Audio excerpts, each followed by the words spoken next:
Baie welkom by 'n splinternuwe reeks, personifikasie. Ons gaan kyk na die verhaal van Babylon. Hy gaan dit vir ons vertel.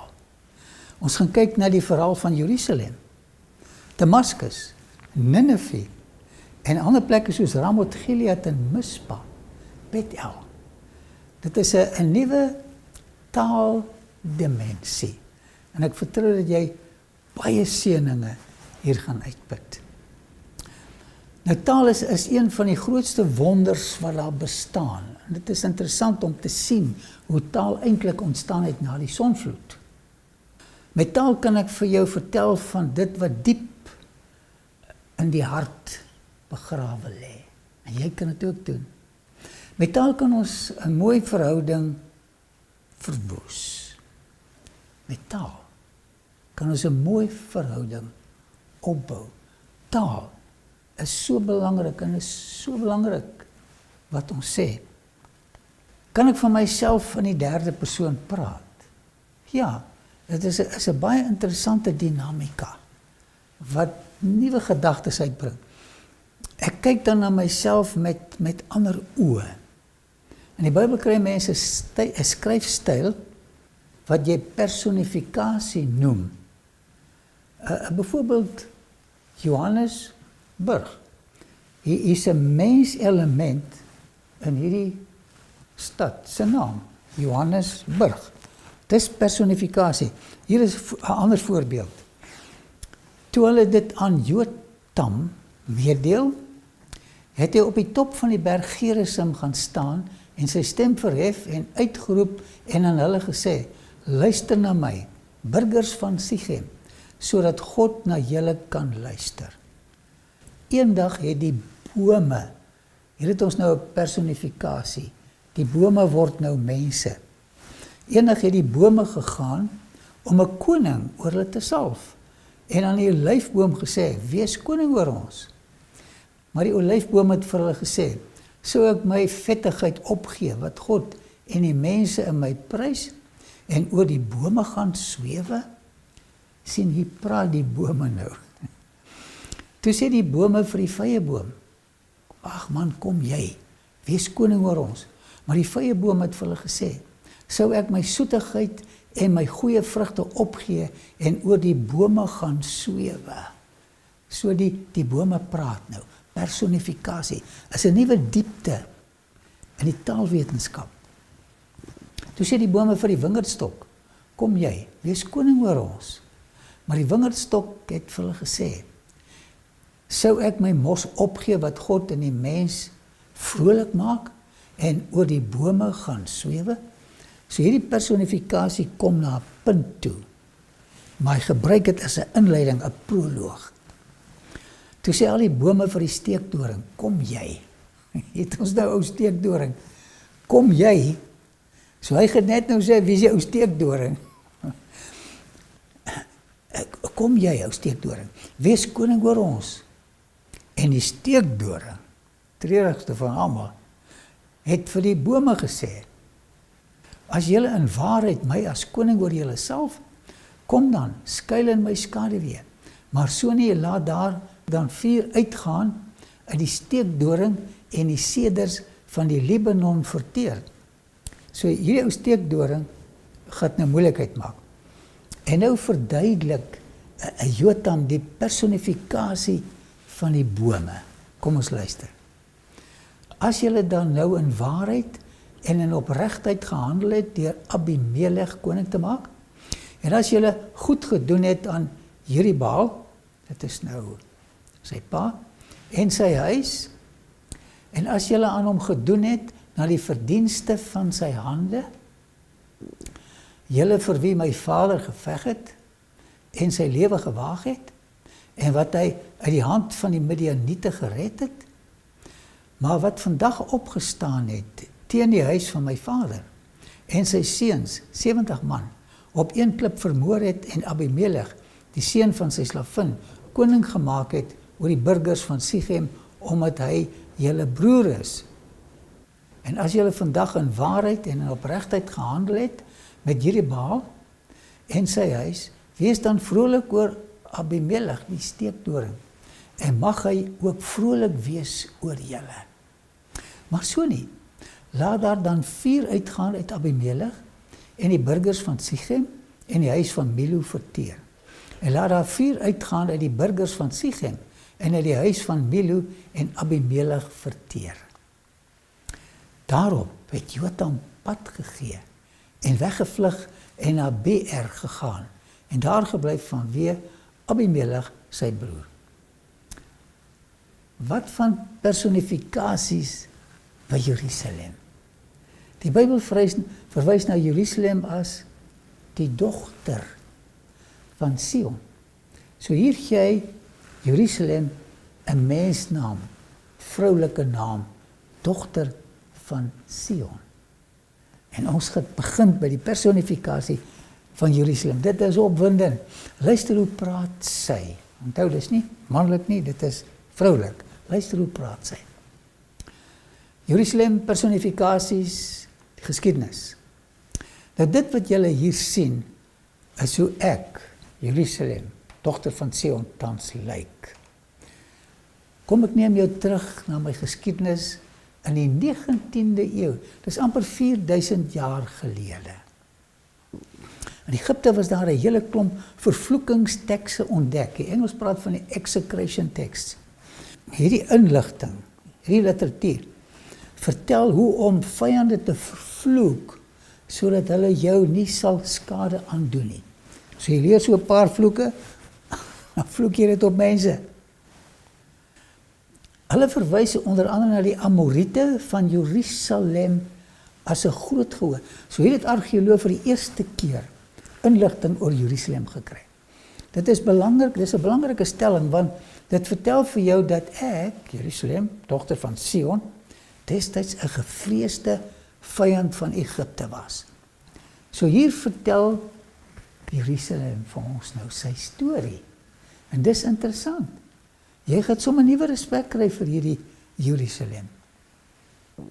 Die name van 2 Amoritiese konings wat in my bly, is nou Jerusalem wat praat. Die stad Jerusalem regeer het. Die name van 2 Amoritiese konings wat in my, die stad Jerusalem regeer het, word genoem. Een se naam is Jakar Amu en Sasa Anu. Die Egiptenare was vir my, die stad Jerusalem, baie bang gewees. Hulle moes sekere vloeke oor my uitspreek om te verhoed dat ek hulle sou aanval. Natuurlik vloeke beteken niks. Dis maar hoe die mense destyds geglo het, breinspoeling. Nou gedurende hierdie tydperk het hulle my Salem genoem en die koningpriester wat oor my geheers het, het hulle Melchisedek genoem. Terloops, met die ontdekking van die Eblak kleitablette in Syrië, verwys daai kleitablette lang gelede, dieselfde tydperk, ook na Jerusalem as Salem. Kom ek lees vir jou wat Moses, die groot Joodse skrywer, die groot wetgewer, oor daardie spesifieke tydsgleef oor my, Jerusalem, geskryf het. Toe Abraham terugkom van sy oorwinning oor Kedar-Laomer en die konings by hom, het die koning van Sodom vir Abraham tegemoet gegaan in die Save-vlakte. Dit is die koningsvlakte. Nou jy wonder miskien, waar is hierdie plekke in my, in Jerusalem? Wel die koningsvlakte, kom ons begin daar, kan ek nou vir jou gaan wys. Stap saam met my. Hier is 'n paadjie in die Kidron Vallei.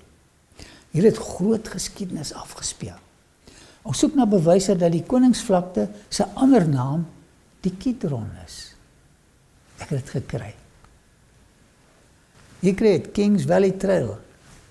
Absalom's tomb is ook in daai vallei. So Abraham het teruggekom van Tel Dan bo in die noorde met sy neefie Lot en al sy familie. En het in die Kidron Vallei kom staan. So alles wat die Bybel oor my, ek Jerusalem, geskryf het, is waar. Argeologie bevestig dit. Ek kan nie net van myself praat, sonder dat ek konkrete bewyse vir julle kan gee nie. En Melchisedek, die koning van Salem, wat 'n priester van God, die Allerhoogste was, het brood en wyn gebring.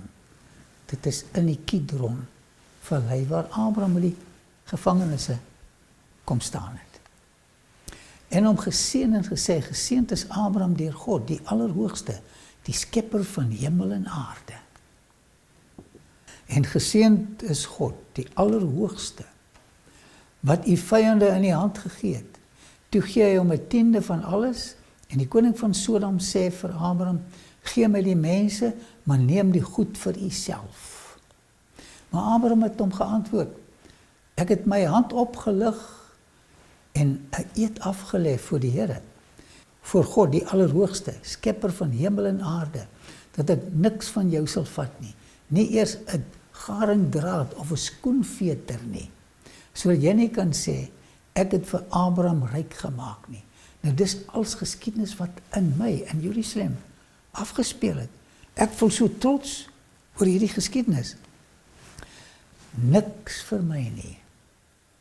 Ek kry ons 'n karaktereienskap vir Abraham. Hy was nie 'n vatter nie, hy was 'n geer. Net wat die dienaars geëet het en die deel van al die manne wat saam met my getrek het, Aner, Eskol, Mamre, laat die hulle deelneem. Hierdie belangrike gebeurtenis het hier in die Kidron-vallei plaasgevind. Nou die Kidron-vallei is deel van my grondgebied. Dis nie net die stad nie, omgewing is ook Jerusalem. Dit is gebeurtenisse soos hierdie wat 'n studie oor my geskiedenis so baie belangrik maak. En ek hoop jy gaan my geskiedenis geniet. Om te dink dat Abraham my lank gelede kom besoek het. Dit wys dat ek 'n plek in die Bybel het. Nou Abraham is tans die vader van die hedendaagse moslems, die Jode en die Christene. So hier is 'n karakter wat al drie saam bind. En hy was in my gewees in Jerusalem. En Melchisedek wat in my regeer het 'n tipe van 'n ander Melchisedek geword. So is ook tipologie in my geskiedenis. Dawid skryf die volgende oor hom, Melchisedek. Die Here het vir my, Heer die koning, gesê, hier het jy twee karakters, Here en Heer. Dit is Yahweh en Adonai, dit is God die Vader en God die Seun, wat met mekaar gesels. Die Here het vir my, Heer die koning, gesê, kom sit aan my regterhand. Beteken status, gelyke status. Ek sal jou vyande aan jou onderwerp. As die Here die scepter, symbool van u mag, uit Sion aan u oorhandig, heers dan oor u vyand. U volk is gereed vir die dag waarop u mag te monster. U jong manne is u krag, as hulle teen dagbreek aantree, geklee vir die heilige stryd. Die Here het 'n eed afgelê, en hy sal dit nie roep nie. Jy sal altyd deur priester wees in die priesterorde van Melchisedek. Nou Paulus verwys ook na die beroemdste naam van alle name wat vir my Jerusalem kom besoek het. En dit is die ander Melchisedek, Jesus, wat ook na my toe gekom het. Want hierdie Melchisedek was koning van Salem, priester van God, die Allerhoogste, wat vir Abraham tegemoet gegaan het by sy terugkeer, toe hy die konings verslaan het en hom geseën het. Aan wie Abraham ook 'n tiende deel van alles gegee het. Hy was in die eerste plek volgens uitleg koning van die geregtigheid en dan ook koning van Salem. Dit is koning van vrede. Nou noem Paulus interessante iets hier. Sonder vader, sonder moeder, sonder geslagsregister, sonder begin van dae of lewenseinde, maar gelykgestel aan die Seun van God, bly hy priester altyd deur. So hy werk van die tipe na die antitipe. Die aardse priesters gaan dood, maar ons het 'n hemelse priester wat altyd vir ons intree. Jesus bly vir altyd. Is dit nie wonderlik nie? Ons koning en priester. Hy wil vir ons intree. Hy wil met veiligheid ons koning wees om oor ons te regeer. En as hy oor jou en my regeer, is ons suksesvol. Sumeriese stad Lagash het met die volgende van een van hulle goeie konings vertel. Terloops, Lagash is ook maar personifikasie, hy vertel ook maar sy storie. Kon net nie slegter gegaan het met Lagash nie.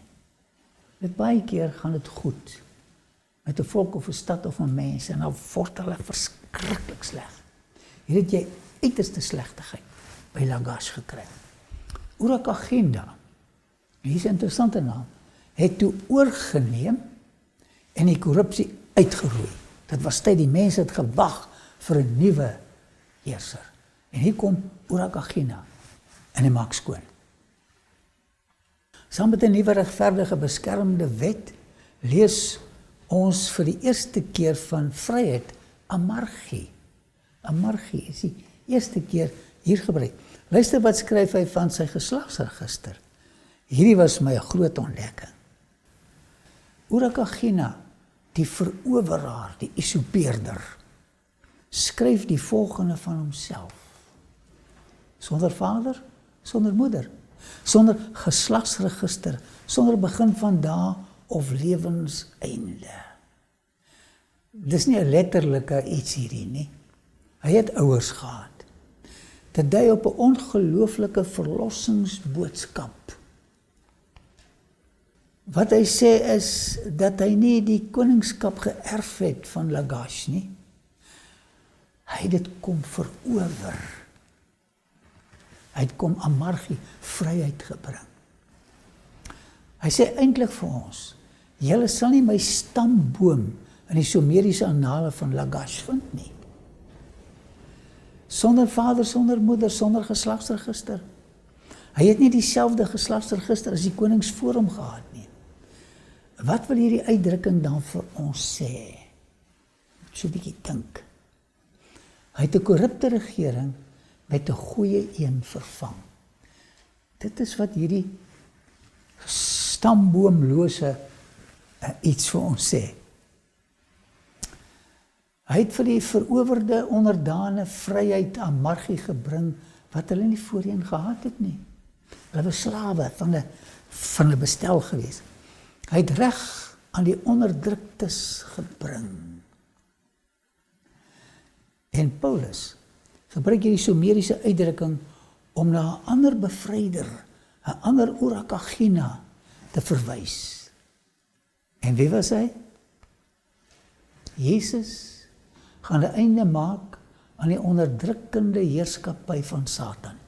Hy bring vir sy kinders 'n hemelse amargie, vryheid, wat vir ewig en vir ewig en vir ewig gaan bestaan. Wat gaan aanwesig wees in ons hemelse Urakagenda se koninkryk? Wat jy nie daar gaan kry nie is die volgende. Die lys is lank, maar ek noem dit 'n paar. Pyn. Daar gaan nie pyn wees nie. En dan verwerping. As jy al verwerp, in die hemel gaan jy het nie. Swaar kry, miskien bars jy op die oomblik. Swaar kry in al sy gedaantes. In die hemel gaan dit nie wees nie. Wat gaan aanwesig wees? Die teenwoordigheid van God die Vader, God die Seun. Abraham en Melchisedek is die eerste 2 Bybelmense wat my besoek het. Ek was baie trots daarop. Ek, die dogter van Sion, is so trots daarop. Dit gee my geskiedenis 'n karakter. En die volgende besoeker was 'n man met die naam van Josua. Destyds was ek 'n vooraanstaande stadstaat. Hulle was amper onafhanklik, wat teen die invallende Israeliete geveg het. Die koning se naam, wat destyds in my regeer het, sy naam was Adoni-Sedek. Nou, ek lees vir jou hierdie stukkie geskiedenis van Adoni-Sedek. Koning Adoni-Sedek van Jerusalem So hier kry julle my naam. Net weer 'n keer. Het gehoor dat Joshua Ai ingeneem het en heeltemal vernietig het, dat hy met Ai en sy koning dieselfde gedoen het as wat hy met Jericho en sy koning gedoen het, en ook dat die inwoners van Gibeon met Israel vrede gemaak het en by hulle woon. So Adoni-Sedek kry hierdie inligting. Hy het in my geregeer in Jerusalem. Die mense van Jerusalem het baie bang geword. Ek kan nie vir julle vertel hoe daai mense gebewe nie. Want Josua en hierdie weermag verower alles wat hulle sien. Want Gibeon was 'n belangrike stad, soos 'n stad met 'n koning en groter as Ai, en al sy manne was dapper vegters. Adoni-Sedek, die koning van Jerusalem, ek is so bly as my naam in die Bybel genoem word, stuur toe Hoham, die koning van Hebron, en na Piriam, die koning van Jarmut, en Jafia, die koning van Lagis, belangrike stad, en na Deber, die koning van Eglon, om te sê, trek na my toe op en help my, dat ons Gibeon kan verslaan, omdat hy met Josua en met al die kinders van Israel vrede gesluit het. Nou dis die geskiedenis wat die Bybel omtrent my gee. So het dan die 5 Amoritiese konings vergader en opgetrek, die koning van Jerusalem en dan al die ander konings, en hulle teen Gibeon gaan veg.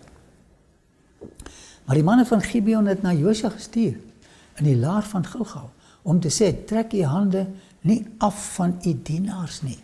Kom gou na ons toe en verlos ons en help ons, want al die konings van die Amorite wat die gebergte bewoon, het hulle teen ons verenig.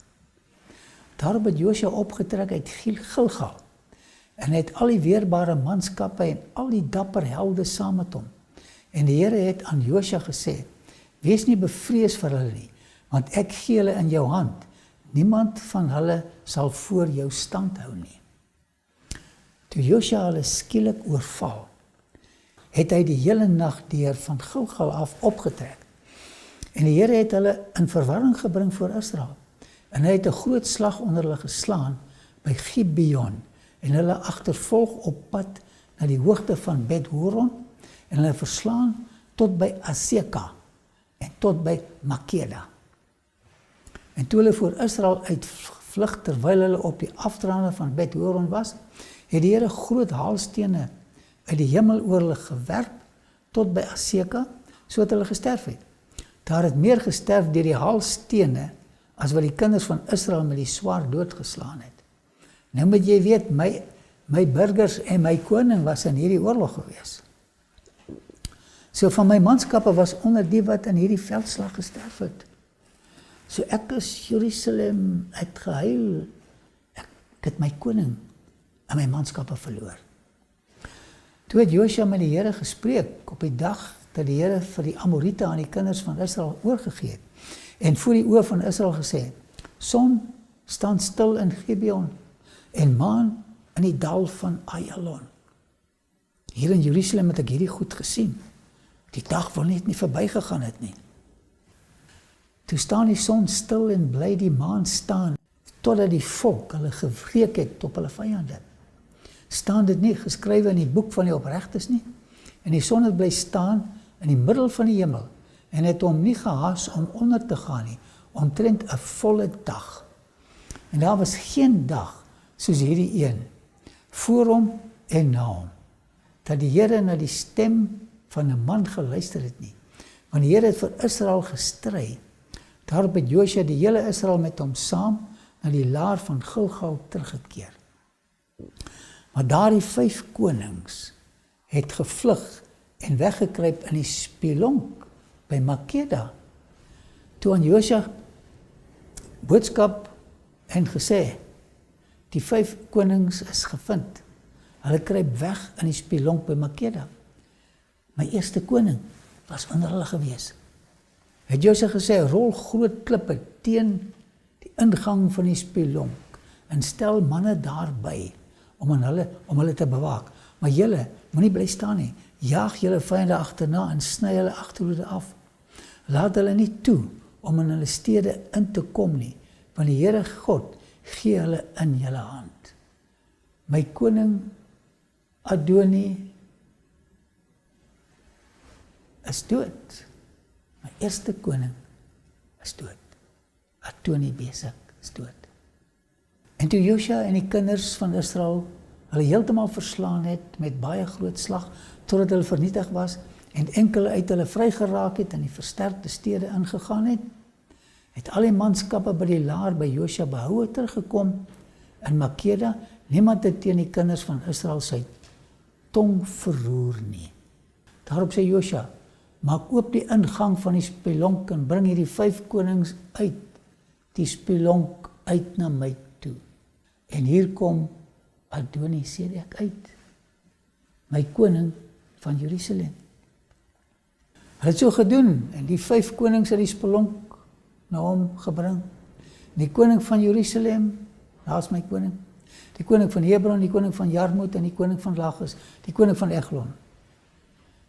Het is so besondere iets, wanneer my naam in die Bybel voorkom, en wanneer my konings genoem word.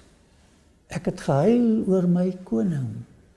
So ek Jerusalem met trane gestort.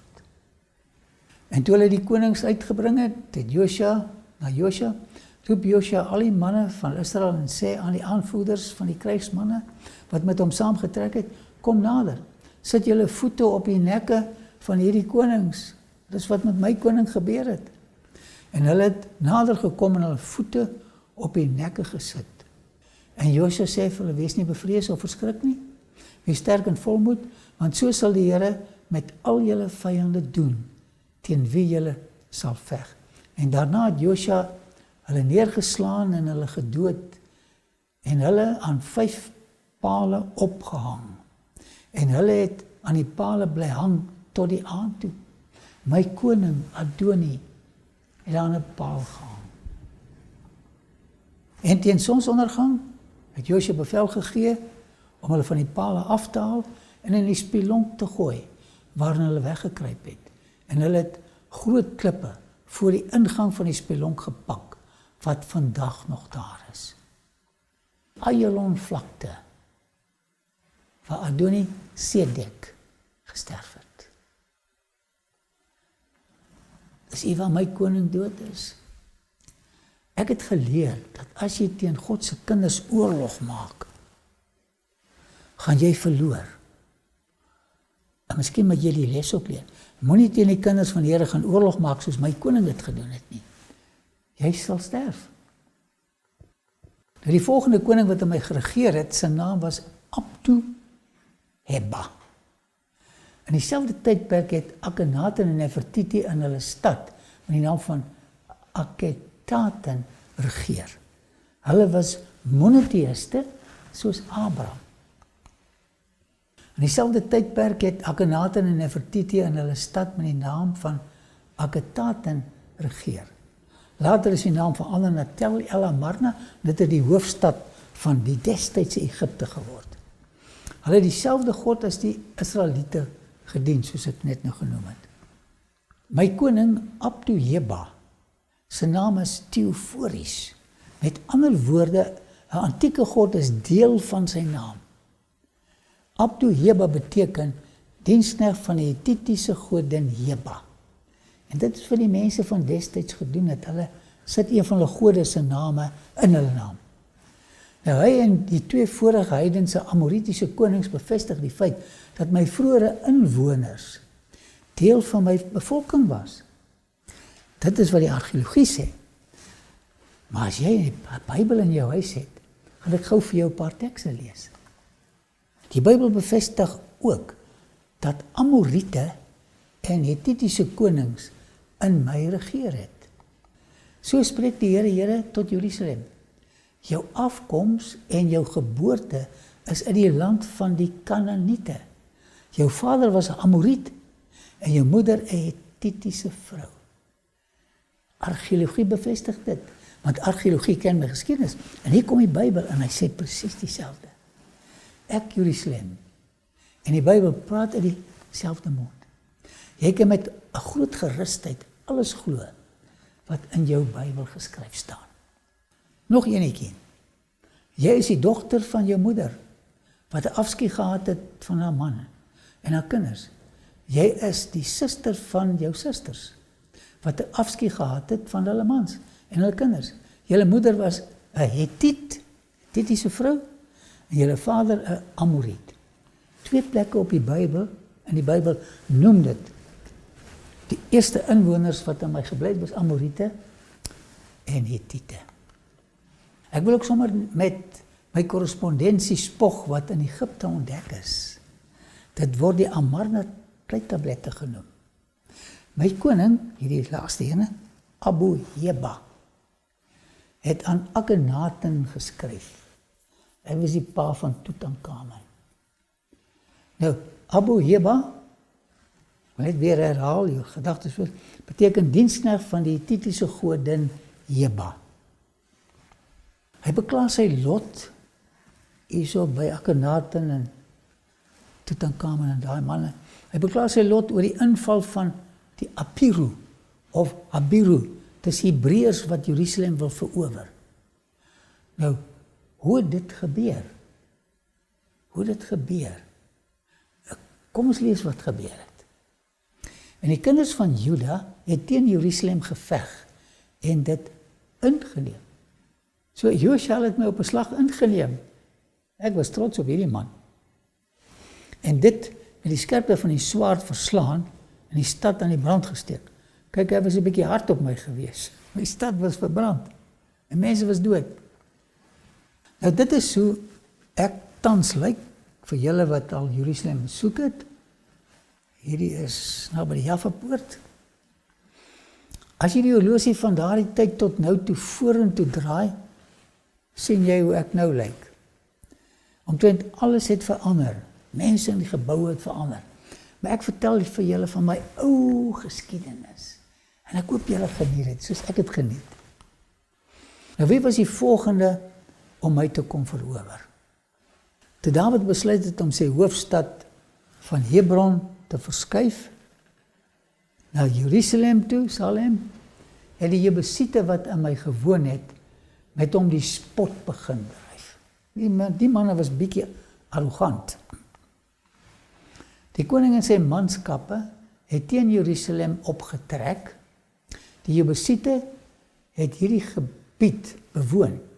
Daar is aan Dawid gesê, hier sal jy nie inkom nie, ou maat. Hier so nie. Maar spot hulle verder, hulle sê, blindes en krepeles sal jou hier uithou. Ja, daar is beweer, Dawid sal nie hier inkom nie. Nou, ons mense het Dawid onderskat. Hy was 'n formidabele man gewees. En tog het Dawid die Sionsvesting ingeneem. Dit is nou die Dawidstad.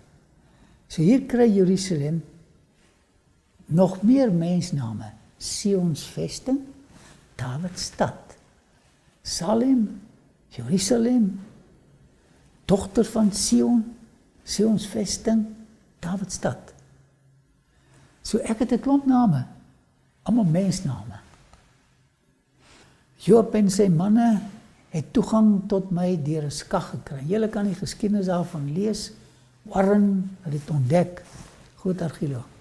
Hierdie skag het my met die fontein van Gion verbind, wat onder in hierdie skag lê. Ons kyk hier na Golgotha. Jerusalem, jy het vir ons baie interessante inligting oor jou geskiedenis gegee. Hoe lyk jou toekoms, Jerusalem? Sjoe, ek gaan nou vir julle skokkende nuus gee. En na 62 talle sal 'n gesalfde uitgeroei word. Want dit is nou in Jerusalem, in myself. Maar sonder iets vir hom. In die volk van 'n vors wat sal kom, sal die stad en die heiligdom verwoes. Maar sy einde sal met 'n oorstroming wees. Tot die einde toe sal dit oorlog wees, vasbeslote verwoesting. Jerusalem, dis bietjie slegte nuus. En mense wat jou besoek, sien daai oorlog het nog nooit opgehou nie. En hier is 'n teks wat sê dit sal nooit ophou nie. Jerusalem het jy ander goeie nuus. Ja, sê Jerusalem, ek gaan uiteindelik verwoes word, maar, dis die goeie nuus, 'n ander Jerusalem gaan my vervang met 'n ander geskiedenis. En ek het 'n nuwe hemel en 'n nuwe aarde gesien. Van die eerste hemel en die eerste aarde, met al sy ellende, verdriet en moeite het verbygegaan. En die see was daar nie meer nie, simbool van slegte mense en afskeid, afstand. En ek, Johannes, het die heilige stad, die nuwe Jerusalem, nie die derde ene nie, die nuwe Jerusalem, sien neerdal van God uit die hemel. En hier is ook personifikasie by die nuwe Jerusalem, toeberei soos 'n bruid. Hierdie nuwe Jerusalem, sy ander naam is bruid. Dit is die mooiste symbool wat jy kan kry, as 'n bruid. Ek wens my vrou wil weer lyk soos sy gelyk het daai dag, toe ons getrou het. So die Bybel gebruik hier 'n pragtige personifikasie, om vir ons 'n vaai idee te gee van die nuwe Jerusalem. Toeberei soos 'n bruid wat vir haar man versier is. Man, my vrou het gewerk aan daai trourok en al die goedjies daar so. God werk aan 'n bruid. Bruid se naam is Jerusalem. Hy versier daai Jerusalem met alles wat pragtig is.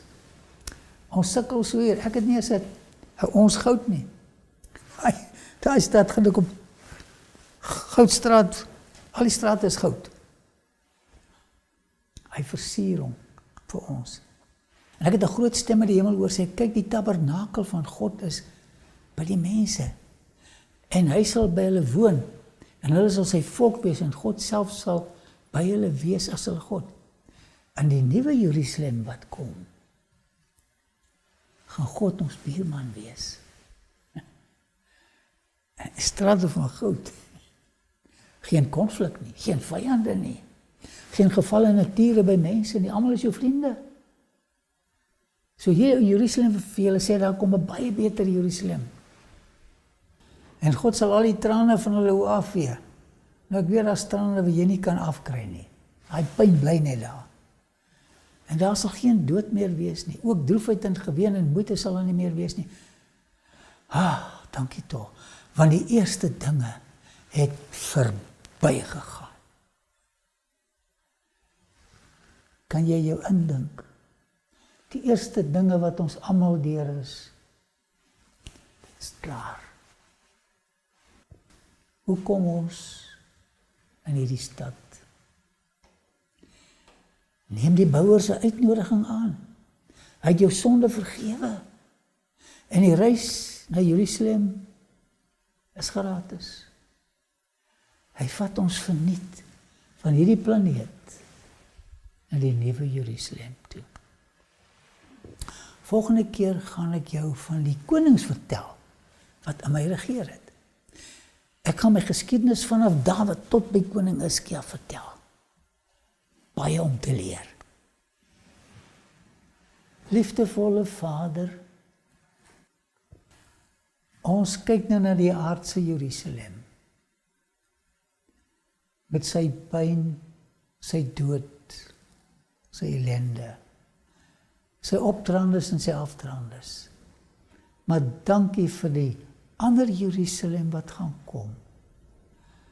Ewige stad met ewige geluk en 'n ewige lewe. Die prys is betaal op Golgotha. Ons neem met 'n geloof aan en ons kan nie wag om burgerskap van hierdie stad te kry nie. In Jesus naam. Amen.